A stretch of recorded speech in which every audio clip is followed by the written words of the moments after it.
mi querido Jesús. No sé si me he pasado con el título que he puesto, La música salva vidas, pero yo recuerdo que había una persona que conocí un día que cambió en gran parte mi vida, que se llamaba José Antonio Abreu, que se dedicó toda la vida a eso, a que la música cambiara la vida de la gente. Así es. La tuya, para empezar. ¿Sí o no? Absolutamente. ¿Exageraba con el título o no? No, en lo absoluto. La música salva la vida no solamente a los que están en riesgo, sino a todos, hasta los que están bien. Entonces, tiene un poder, creo que, un poder, digamos, infinito en ese aspecto de poder crear espacios para poder uno encontrar, o sea, bienestar en el aspecto espiritual. El maestro construyó en su día, se dedicó la vida como músico, aunque era otras muchas cosas, a construir un sistema de educación y un modelo social mediante el que se ofreciera música completamente gratuita en escuelas de barrios, los barrios más desfavorecidos de las ciudades de Venezuela. Y poco a poco fue creando esa red tremenda que dio lugar a una excelencia musical, pero sobre todo a una conciencia, ¿no? La excelencia musical es, digamos, la orquesta mayor, que es la Simón Bolívar, y en esa orquesta que tú diriges desde hace muchos años, ahí sigue y vas a empezar una nueva gira con ella. Sí, así es. Cuéntanos cómo va a ser esa gira. Para poner todo en contexto, y todo lo que has dicho es así, yo soy el resultado de un programa artístico social que creó mi maestro José Antonio Abreu hace el año que viene 50 años ya. Es un programa que utiliza la música como una herramienta de transformación social. Y es un programa que está en Venezuela, evidentemente, se fue creado en Venezuela, pero que se ha expandido alrededor del mundo. Porque no solamente está hecho para una sociedad como la venezolana, sino también se va adaptando a las distintas sociedades alrededor del mundo, y es por eso que el programa ha sido tan exitoso, no solamente en Venezuela, sino en los Estados Unidos, en Europa, en Asia, y sigue, por supuesto, a pesar de esta crisis que vivimos, evidentemente en mi país, que estamos viviendo en el mundo, sigue adelante y sigue creando esos espacios, evidentemente, que la música crea, espacios de encuentro a través de la armonía, encuentro a través de la belleza. Y eso es algo pues de lo cual yo aprendí de mi maestro y de mis compañeros. Y pues es así, pues la Simón Bolívar es la representación, digamos, de todo un universo de más de 1 millón de jóvenes, niños y jóvenes que han pertenecido y pertenecen al sistema. Hay más de 200 orquestas juveniles, más de 350 orquestas infantiles, más las profesionales, que siguen adelante a pesar pues de las dificultades. Y pues la Simón Bolívar es como, digamos, la cúspide de todas esas orquestas. La Simón Bolívar representa a todo el país, digamos, sus integrantes vienen de todas estas orquestas del interior, y pues fue la orquesta del génesis del sistema, porque se llamó Orquesta Sinfónica Juvenil de Venezuela hasta 1977, cuando se crea la Orquesta de la Juventud Venezolana Simón Bolívar. Y fue pues la orquesta ya, digamos, como representante de todo este proyecto, que cumple 50 años y este año 2025 vamos a hacer una gira por Europa. Por Europa. El maestro tenía un método propio para detectar directores desde niño. Os observaba, ¿no? Sí. Veía vuestras capacidades, os ponía a prueba. Y también él se fijaba, por ejemplo, en cómo cuando había alguna disonancia por ahí, rápidamente había algunos que tenían una especie de reacción física. ¿Cómo fue el método del maestro Abreu para la construcción de los directores y la detección de directores desde que eran niños? Bueno, ¿Cómo se fijó en ti y qué vio en ti para eso? No lo sé, pero el maestro era un gran visionario, no solamente con respecto al proyecto, sino también con respecto a ver pues, ciertos talentos en muchísimos jóvenes. Yo no soy el único. Son centenares de miles de jóvenes talentosos que están alrededor del mundo ya haciendo carreras. Sí, en las mejores orquestas. En las grandes orquestas. O sea, yo soy uno más de ellos. Pero en mi caso particular, yo crecí en una familia musical donde se escuchaba mucha música, sobre todo música latina, salsa. Hay que decir que se escucha, porque todavía tu padre anda por aquí dando conciertos en Madrid, en bares. Vayan todos a ver a la orquesta, del padre de Gustavo, del padre Gustavo, que es un gran espectáculo. Sí, y bueno, crecí pues rodeado de tanto la salsa como la música folclórica venezolana, porque tenía un tío que era médico, neumonólogo, y lamentablemente murió durante la etapa más difícil del COVID, y era un gran músico además.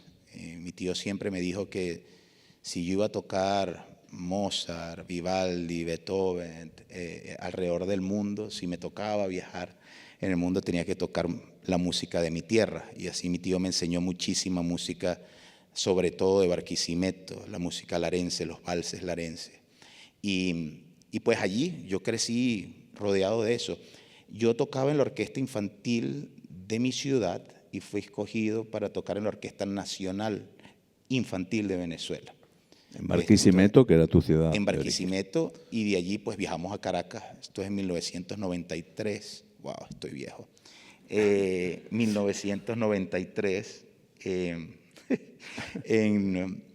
Hicimos un concierto, una generación hermosísima, porque muchos de mis compañeros aún me acompañan en muchas orquestas, en la Filarmónica de Berlín, en Los Ángeles, en distintos sitios, aquí en España también. Y bueno, y el maestro, yo no lo sé, yo tocaba el violín decentemente, digo yo. Era uno de los primeros violines de la orquesta, uno de los concertinos, que es los que se sientan en el primer atril de los violines. Y el maestro siempre me ponía algo, me ponía algún tipo de reto, me decía, resuelve esto, toca esto para los muchachos, hasta que un día me dijo, afina esto en los vientos madera, y yo, wow. Y comencé yo a trabajar y me dice, bueno, ¿por qué no te montas y diriges? Ya yo había comenzado a dirigir en Barquisimeto. ¿Y qué años tenías? En ese momento que él me dice para dirigir la infantil tenía 14, 15 años, pero yo había comenzado a dirigir las mejores orquestas del mundo en mi casa, con estos maravillosos LPs que habían en mi casa, de la Chicago Symphony, de New York Philharmonic, de Berlin Philharmonic, de todas estas grandes orquestas. ¿Y con tus muñequitos de Playmobil? Muñecos, exactamente, de Fisher Price. Fisher muñequitos de Fisher Price. Los colocabas ahí en fila, ¿no? Lo más cómico de todo esto es que yo destrocé los discos, porque imagínate devolviendo, porque yo ensayaba además. Claro, yo ensayaba y paraba, decía, mira, esto está aquí, no está junto aquí. O sea, yo practicaba ser un director no sabiendo lo que era realmente la dirección, pero me encantaba, era realmente una de mis actividades favoritas. Y yo comencé a dirigir en Barquisimeto porque el director de mi orquesta, el maestro Luis Jiménez, estaba retrasado para el ensayo y yo me monté a dirigir. Tendría yo 11 años, 12 años, atrevidísimo, un niño súper atrevido. Me monté y empecé a dirigir, pero dirigía con los ojos cerrados, porque había visto muchos videos de Karajan dirigiendo. Entonces Karajan dirigía con los ojos cerrados y yo estaba dirigiendo y de repente todo estaba muy serio y todo empezaba a sonar y de repente una risa aquí. Cuando abro los ojos está el maestro ahí, Luis Jiménez, y me mira y yo digo, aquí ya mi vida como músico ha culminado. Y al contrario, son esas cosas maravillosas que suceden en el sistema y que deberían suceder siempre. O sea, a través pues de que el maestro lo haya podido ver como una burla, el maestro simplemente lo vio como una posibilidad y me dijo, quédate dirigiendo el resto del ensayo. Y al terminar el ensayo me llevó a su oficina y me dijo, vas a ser mi director asistente. O sea, ya yo a los 11 años tenía un puesto de director, asistente.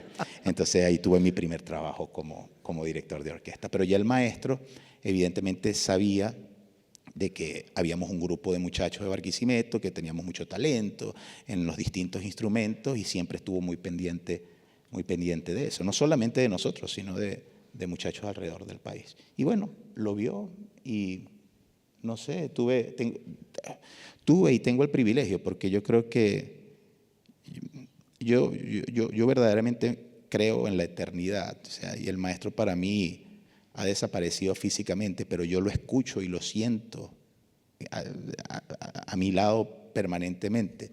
Y he tenido el privilegio de ser su aprendiz, no solamente musicalmente, sino en muchos sentidos, en el sentido humanista también, del aspecto musical, del aspecto artístico, mucho más allá de la acción intelectual de hacer música, ¿sabes?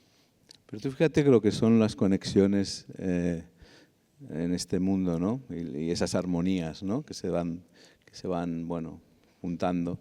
Que el maestro, yo creo que la primera sinfonía que te hizo aprenderte fue la primera de Mahler, ¿era? La primera de Mahler, exacto. ¿Por qué? Porque el maestro, la favorita era Tchaikovsky cuarto. La cuarta de Tchaikovsky. Eso es. Sí. Y a ti te dijo, no, vamos a probar con la primera de Mahler. El último movimiento de la primera de Mahler, el cuarto movimiento. Ya. Y ahora vas a dirigir una orquesta, la Filarmónica de Nueva York, que dirigió Mahler. Sí. Y has hecho todas las sinfonías de Mahler, porque Mahler para ti es un camino de vida. Bueno, es mi tocayo. Con la distancia del genio que es Mahler, evidentemente, pero se llama también Gustavo. Tu tocayo y tu colega, porque mi también colega, dirigía. Claro. O sea, así de cercanía. Está bien que lo veas así, claro. No lo veo así. Es solamente. No, hay que verlo así, claro. En Eñe os dejamos ver las cosas así, sin problema. Pero qué conexión, ¿no? Qué destino, ¿no? Sí, a ver, es que todos, yo creo que estas cosas, cuando uno se presiona muchísimo a conseguir las cosas, al final o cuestan mucho o no se consiguen. Y yo nunca tuve una presión por hacer una carrera musical. Yo soy músico porque además de tener música en mi hogar, tenía unos amigos maravillosos y lo que quería era hacer música con mis amigos. Ese era mi sueño. Mi sueño nunca fue llegar a la Filarmónica de Nueva York, que lo agradezco a la vida, al destino, a toda la gente que me ha acompañado. Pero mi sueño era dirigir la Orquesta Juvenil de Barquisimeto y estar allí con mis compañeros y ni siquiera dirigir, sino tocar dentro de la orquesta y enseñar. Pero bueno, ahí está la cuestión. Mira, yo creo que hay un momento crucial en todo este camino, y es cuando el maestro me llama a dirigir la Orquesta Nacional Infantil de Venezuela. Yo tendría 16 años y me recuerdo, yo todavía estaba en el conservatorio, estaba terminando el colegio en Venezuela, el bachillerato, y el maestro me llama.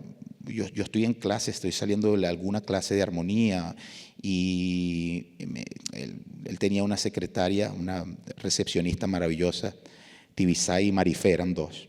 Y claro, cuando recibías una llamada de la oficina del maestro era como, no sé, como si Dios te estuviese llamando. entonces tú escuchabas, tenía ¿sabes? Esos waiting songs, como esas cancioncitas que ponen para esperar. Sí. Y era tarararán, tarán, tarán, tarararirararán, tarán, tan. Entonces yo esperaba la llamada así, y entonces me dice, aquí está el doctor Abreu. Entonces el maestro, mi querido, te vienes la semana que viene para Caracas. Eres el nuevo director de la Orquesta Nacional Infantil de Venezuela. Y prepara el cuarto movimiento de la primera de Mahler. Y me trancó. O sea, imagínate, yo me quedé frío, yo no entendía lo que había pasado, pero me habían nombrado director de la Orquesta Nacional Infantil, que luego se convertiría en la nueva tú no podías generación. pensarlo. Bueno, además que yo no podría tener un argumento, digamos, al maestro, argumentarle algo, digamos, profesional, humanamente, o sea, no me dio tiempo de decirle ni sí, ni no, ni gracias. Era una orden. Era una orden, como lo hacía, porque él era una persona maravillosa, pero era muy firme, Sí. y pues ahí se convirtió en mi maestro. Mm. Ahí se convirtió en mi maestro, y me di cuenta de la dimensión. Sucedió todo muy rápido porque me di cuenta de la dimensión del mundo de la dirección. Cuando yo llegué a Caracas, yo comencé a estudiar la partitura por una semana. Imagínate, aprenderte el último movimiento de la primera de Mahler en una semana para un aprendiz es como, no sé, no tengo idea. O sea, habrá gente que tiene el talento, pero no sé, recitar parte del Quijote de memoria en una semana de aprendértelo así, parte del Quijote, no todo no todo el libro. Pero yo llegué a Caracas preparado para lo que yo poco sabía, y comencé a marcar mi partitura. Entonces él me agarró y me entregó una partitura en blanco, es decir, era el score sin ninguna marca. Y me la da y me dice, voy a misa, acompáñame. El maestro era muy devoto, iba todos los días a misa. Y me dice, voy a misa, entro a las 6, salgo a las 7, marca, y me dio un marcador rojo y azul. Y me dice, marca todo lo que tú veas importante, marca las entradas, marca las dinámicas, ve las armonías, tal y cosa. Me saltó al primer movimiento. Yo me había estudiado el último. Entonces me pone el primer movimiento y yo empiezo sentado en su coche, en el carro de él, marcando la partitura mientras él estaba en misa. Después nos fuimos a su estudio y entonces me dice, dame la partitura, levanta las manos, dirige. Y yo digo, ¿qué dirijo?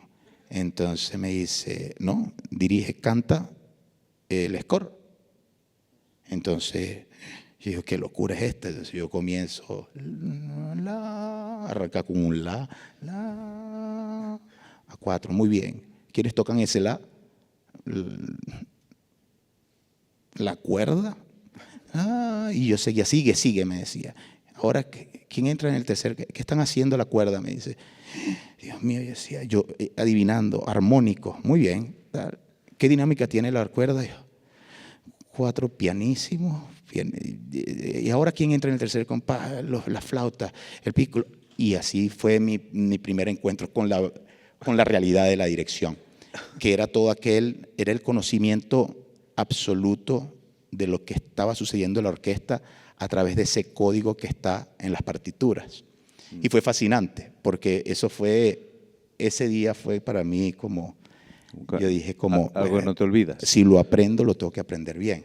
Entonces, así. Fue ese día que me puso a cantar todo el primer movimiento. O sea, entran los chelos. Ahora no me daba ni tiempo de cantar. ¿Quién toca eso? Yo, ay. Así fue. Qué complejidad, hablando ahora del tema que hemos puesto, qué complejidad tiene la música por debajo para conseguir esa armonía, ¿no? Absolutamente. Pero sin embargo tiene que ver también con la complejidad del mundo. Una orquesta está llena de esas complejidades, de esas piezas que tienes que hacer encajar, no con simpleza, pero sí con sencillez. Sin embargo, para conseguir eso, para conseguir lo que está escrito, ¿no? Absolutamente. Y eso, ahora que estamos en un mundo en el que se buscan por medio de los populismos respuestas facilísimas para problemas complejos, ¿cuál es la lección que se puede dar desde una orquesta para la sociedad en ese aspecto? Bueno, yo creo que una orquesta es mejor analogía de lo que es una sociedad, porque está hecha de individuos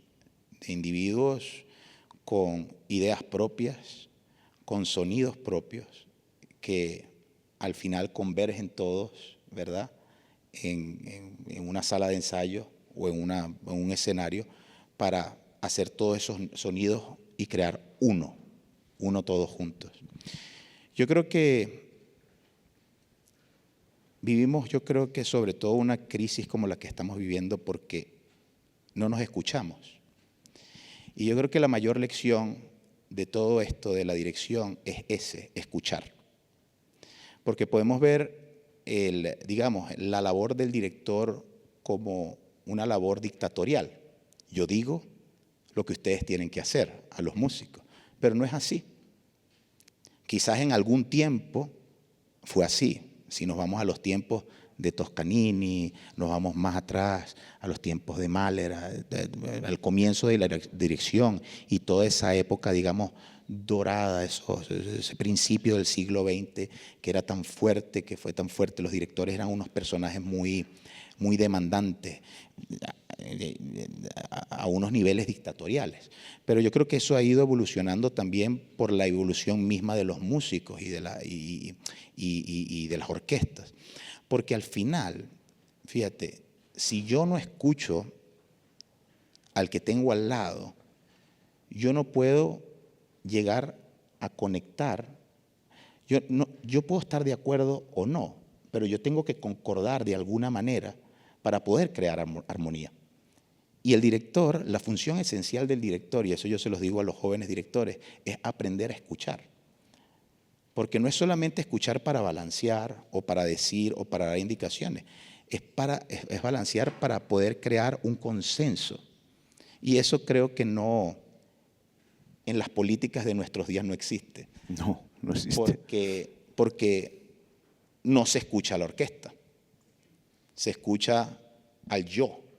Y entramos en un mundo individualista que se representa hasta en lo más sencillo como lo son las redes sociales. Nos estamos aislando cada vez más, nos estamos desconectando cada vez más a través de una hiperdesinformación, la cual pues nos mantiene entretenidos, pero no nos da nada. Entonces, ahí yo creo que está el mayor, digamos, el mayor problema de todo este tiempo. Y es ese yoísmo que representa pues todos los elementos que tenemos a la mano en nuestros tiempos, que son elementos maravillosos como la tecnología, por supuesto, pero que pueden ser muy peligrosos, porque crean un aislamiento la desinformación crea un estado humano, espiritual, muy peligroso. Entonces, eso es. En ese aprendizaje, lo que es una orquesta, también el maestro, volviendo a él, que Abreu está aquí con nosotros, ya sabes, apuntándonos, decía que la clave también de las orquestas era el efecto contagio. Y me acuerdo que una vez me contó que él, además, cuando era pequeño, cuando tenía 10 años, se sentó en la orquesta con una chica, una niña, Sara se llamaba. Sara, que le turbaba. Y que eso le hacía querer ser, demostrar y tener ese efecto contagio y mejorar con alguien al lado que te sirviera de pantalla, de espejo, no para amilanarte, sino para superarte, ¿no? Pero absolutamente. Y que en las orquestas estar, según con quién estés al lado de los atriles, ese efecto contagio es crucial, ¿no? Bueno, es que así es que se aprende en el sistema. Fíjate que en el sistema no... Claro, que él aplicó la ley de vida que había tenido a un método, ¿no? Absolutamente, y eso es lo que se hace en el sistema. Tú estás inspirado a través de lo que tu compañero hace y viceversa. Y a pesar de eso, inclusive en el desacuerdo, estás inspirado a través del otro. Eso es maravilloso. Claro. Tú no te imaginas las realidades que hay en una orquesta.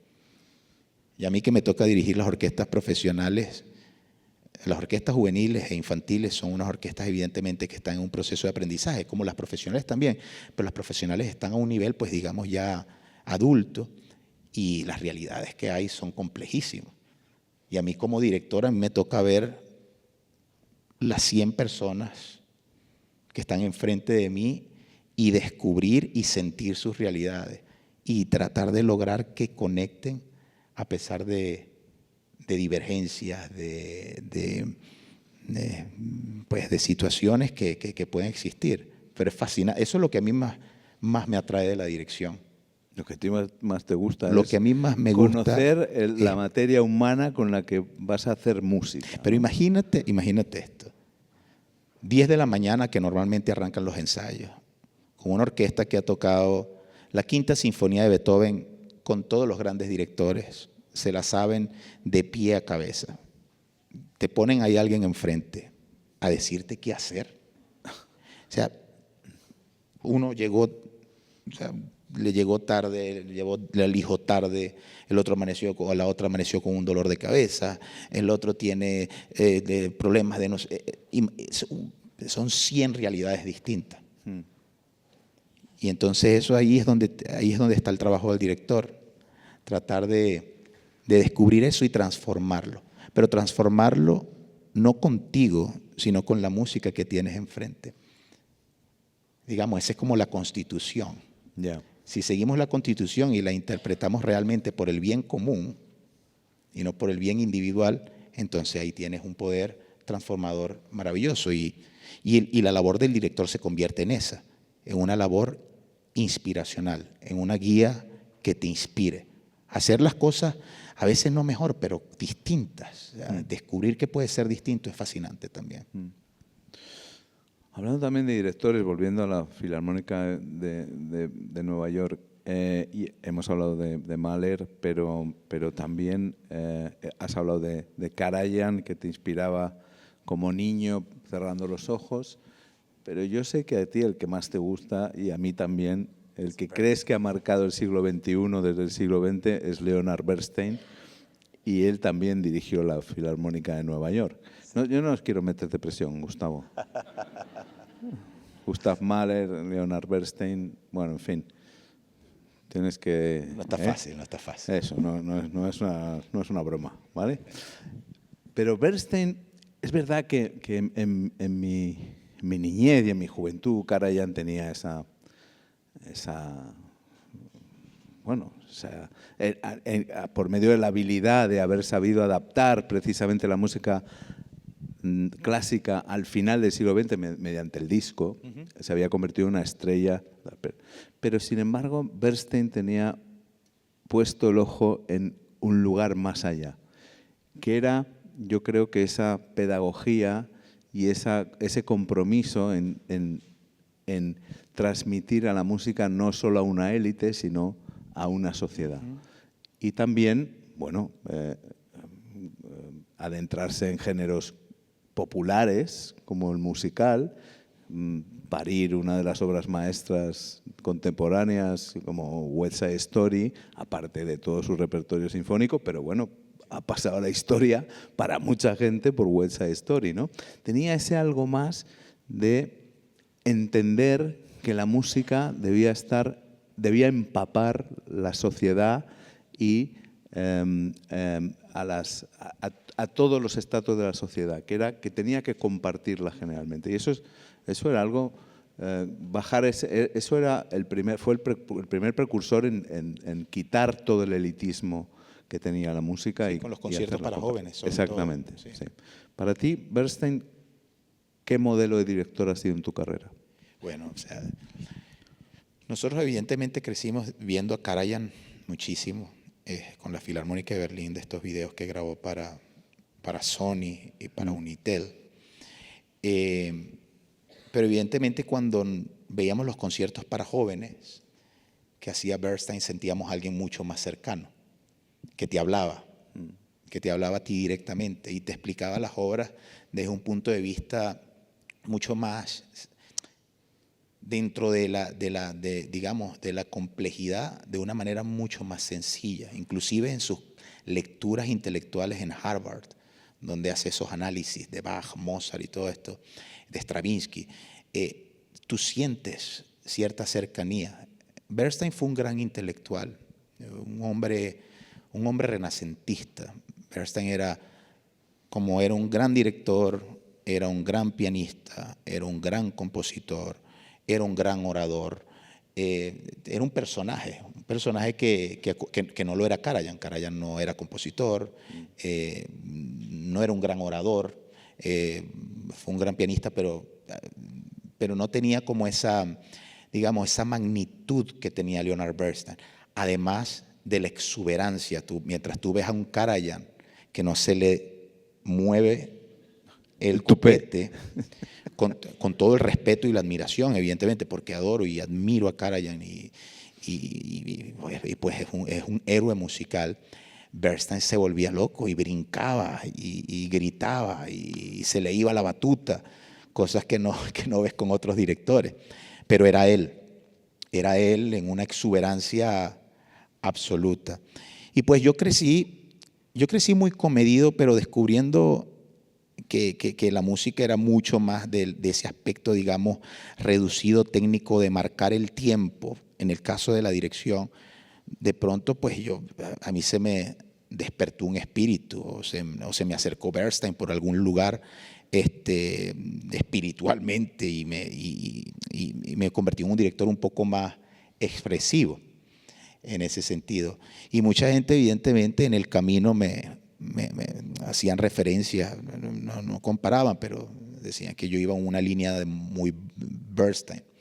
Y bueno, tengo esa bendición pues de tener a Bernstein como un colega de la Filarmónica de Nueva York, como Gustavo y como Toscanini, como Mitropoulos, como Zubin Mehta. O sea, es una lista de grandes artistas maravillosos. Pero sí, Bernstein ha sido tengo un primo, mi primo Manuel, que cuando yo era malísimo en inglés, todavía soy malísimo en inglés, pero cuando en la escuela tenía que hacer algunos trabajos de inglés, él me ayudaba a traducir canciones. Entonces yo me iba a su casa y él le encantaba Zeppelin, Pink Floyd. Entonces él me ayudaba y me gustaba, y yo agarraba una canción y él me ayudaba a traducirla. Y él tenía un póster de Leonard Bernstein. Entonces él me veía dirigiendo, jugando en casa y me decía, tú eres un Bernstein. Y todavía me dice, yo te dije, tú eres un Bernstein. O sea, han pasado muchos años, pero tenía un póster de Bernstein ahí, mis primos. Bueno, eso también, tu relación y tu experiencia con la Filarmónica de Los Ángeles ha sido extraordinaria, ¿no? Es una orquesta que tú has contribuido a que se la conozca mucho más, porque es verdad que Los Ángeles pasa a ser por la ciudad del cine, pero no por la ciudad de las orquestas sinfónicas. Pero allí sí que has podido, precisamente con esa filosofía de dialogar y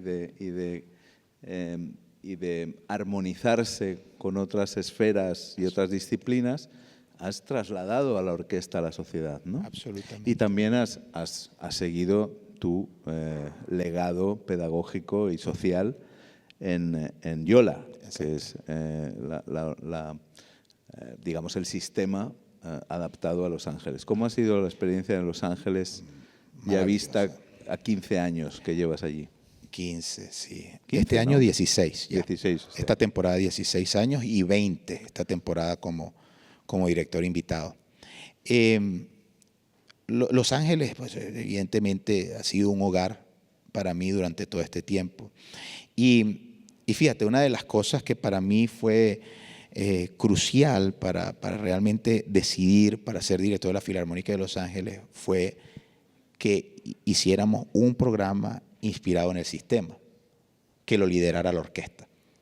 Eso fue crucial. Para mí, evidentemente, lo de las semanas, lo del repertorio, todo esto era importantísimo, pero para mí era sumamente importante, digamos, llevar una buena parte de mi esencia, de donde yo vengo, a Los Ángeles. Y pues se creó este programa que se llama Yola, Youth Orchestra Los Ángeles, que es un programa inspirado en el sistema, adaptado adaptado a la realidad de Los Ángeles. Porque el programa no es rígido, el programa se puede adaptar a las distintas necesidades de cada comunidad. Y pues tenemos durante estos años, durante estos 16 años ya, 15 años con Yola, se han desarrollado programas maravillosos que se han multiplicado alrededor de la ciudad. Frank Gehry nos construyó un edificio en una zona muy especial, Inglewood, donde ahora tenemos nuestro centro, digamos, de Yola que conecta todos los programas que están regados por toda la ciudad.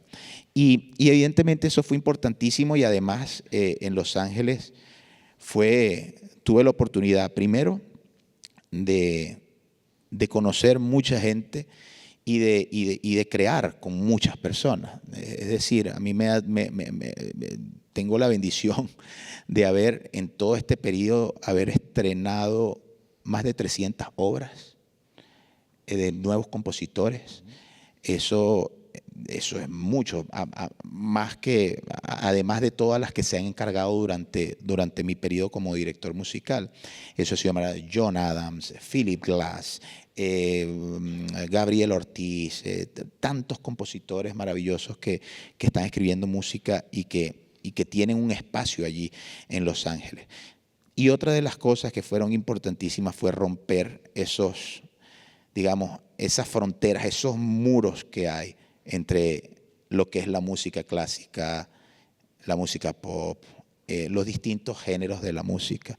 Y eso es fascinante, porque eso al principio era un experimento muy loco. Como tabú. Sí, muy fuera de lógica, digamos. Pero yo lo vi como una gran oportunidad porque como yo crecí en un mundo tan amplio musicalmente, porque como crecí escuchando Beethoven, escuchaba Led Zeppelin, pero también escuchaba salsa y también escuchaba jazz. Entonces escuchaba todo esto.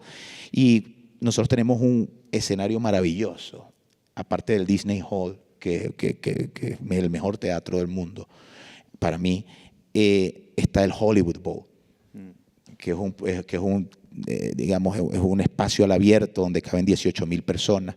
Y ahí sí ha sido la plataforma de hacer todas estas colaboraciones con distintos artistas, con Cristina Aguilera, con Ricky Martin, con Juan Luis Guerra, con René, con tanta gente.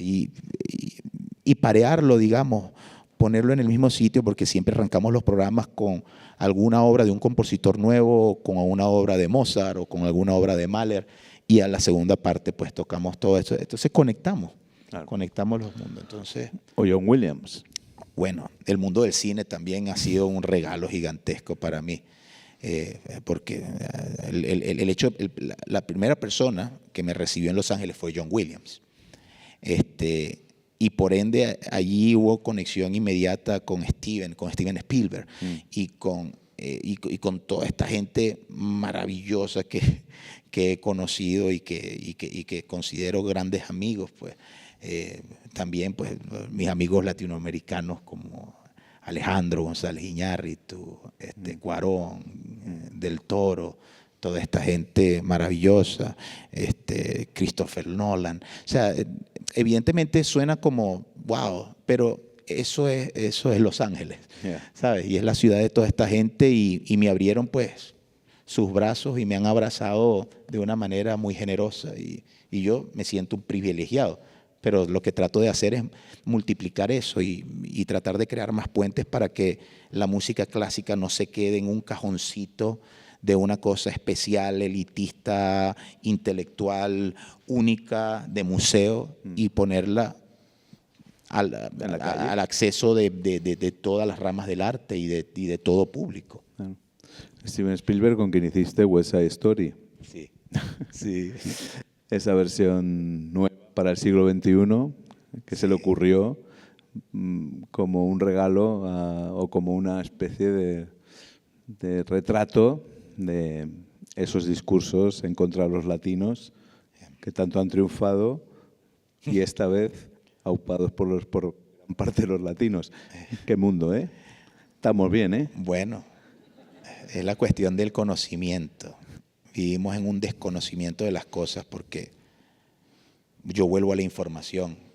No estamos interesados en la profundidad de la información, sino en la inmediatez de la información. Entonces vivimos en un mundo de un concepto humano muy superficial. Es triste, pero yo creo que tiene que ser para nosotros los que podamos entenderlo, verlo, tratar de ayudar pues, a mejorarlo. Y eso es a través de la educación, eso es a través de estas nuevas generaciones, brindarles la oportunidad de aprender a contemplar, a sentarse, a leer un libro, a caminar por un jardín, a disfrutar, a mirar pájaros, a disfrutar de la naturaleza. Ese tipo de cosas que estos aparatos nos están arrebatando. O ese no tener miedo a la paradoja y a la contradicción que tanto te ha enseñado a combatir la lectura de Unamuno, ¿no? Que es uno de tus referentes. Pues uno de mis referentes, sí, y evidentemente lo leo prácticamente a diario. Y pues sí, yo creo que nosotros estamos en un proceso de permanente transformación. Evidentemente estamos en uno en el cual las cosas están yendo mucho más rápido de lo normal, por la tecnología y por la rapidez de la tecnología. Entonces no nos estamos dando cuenta de lo que está sucediendo. Entonces por eso que vivimos una crisis global, política, social, humana. Y es verdad, pero una crisis, y esto es muy importante acotarlo, las crisis son oportunidades. El maestro Abreu eso me enseñó siempre. Él era un hombre, yo siento que el maestro Abreu era un hombre de crisis, y de las crisis veía oportunidades, no se quedaba parado. Yo me recuerdo que cuando no había presupuesto en el sistema, en 1997, el país estaba cruzando una crisis política económica muy compleja, muy difícil, y no habían recursos, no habían recursos dentro del Estado, y el sistema es un programa soportado por el Estado venezolano. Y yo me recuerdo, la orquesta Simón Bolívar, la orquesta de mi ciudad tenían un año sin cobrar, era una complejidad. Y yo me recuerdo que el maestro Abreu agarró y dijo: ahora vamos a montar la tercera y la octava sinfonía de Mahler, o sea, las sinfonías más costosas del mundo, porque además necesita muchos músicos, necesita mucha preparación. Y bueno, y él agarraba y eso, y él decía: hay que montarse en la cresta de la crisis. Montarse en la punta de esa ola y salir adelante. Desafiándolo todo. Desafiándolo todo. Y pues somos así. Yo creo que yo crecí de eso. Yeah. Yo crecí de ese hombre que nos daba esa fuerza. Nos daba esa fuerza en medio de aquel momento de incertidumbre. Nos daba esa fuerza. Y yo creo que por eso el sistema sigue vigente, sigue vivo, porque el concepto, el espíritu del maestro Abreu está allí. La idea del maestro Abreu está allí presente. Hay otras dos directores que a ti te han marcado. Así como Bernstein no lo llegaste a conocer, o al otro Gustavo tampoco, aunque lo conoces. Los conozco a través de las partituras.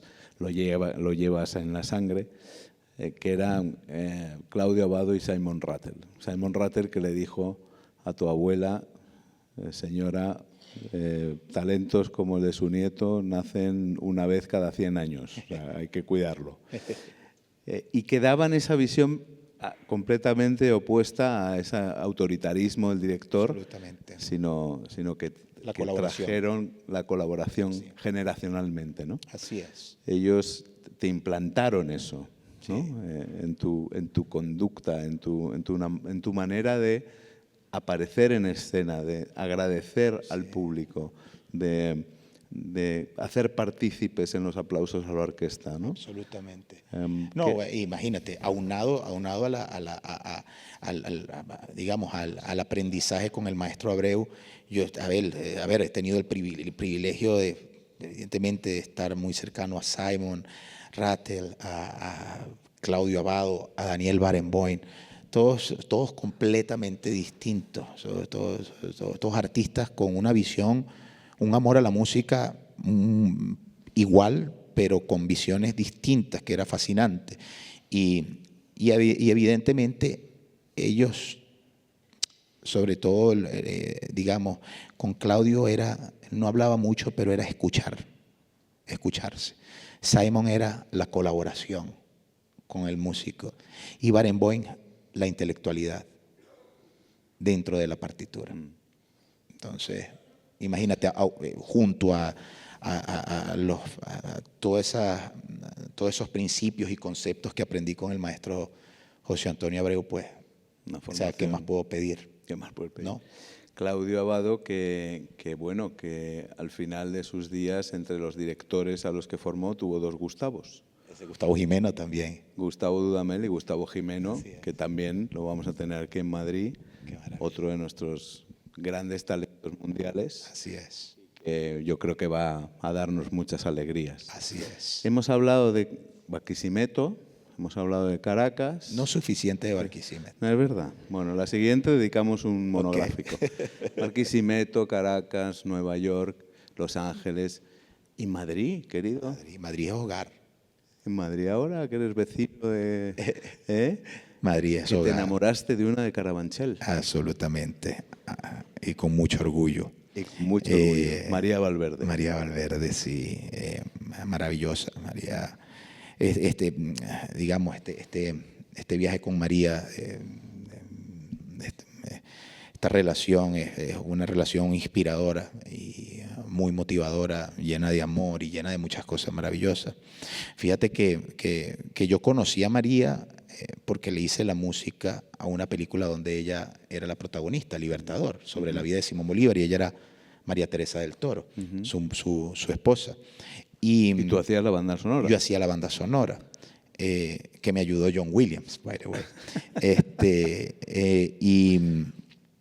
Y bueno, al tiempo pues nos encontramos y comenzamos esta hermosa relación. Y fíjate que María acaba de hacer un documental sobre el coro de manos blancas del sistema. Hombre, sí. Si hablamos de que la música transforma vidas, ese milagro. Eso es. Eso tiene un poder transformador. Estos muchachos sordos haciendo Fidelio de Beethoven y el viaje que ellos tienen. María hizo un hermoso documental, lo registró de una manera hermosísima y narra la historia de estos chicos que dentro de nuestra sociedad están aislados, son una comunidad aislada por no tener todos los sentidos desarrollados. O sea, una cuestión absurda en nuestros tiempos. Pero se nos ocurrió esta idea de hacer Fidelio, la única ópera de Beethoven, cuando ya estaba quedando sordo, y hacerla con actores y músicos sordos. Y ha sido fascinante el proceso y ver la transformación de estos muchachos que han estado en el Fidelio, pues.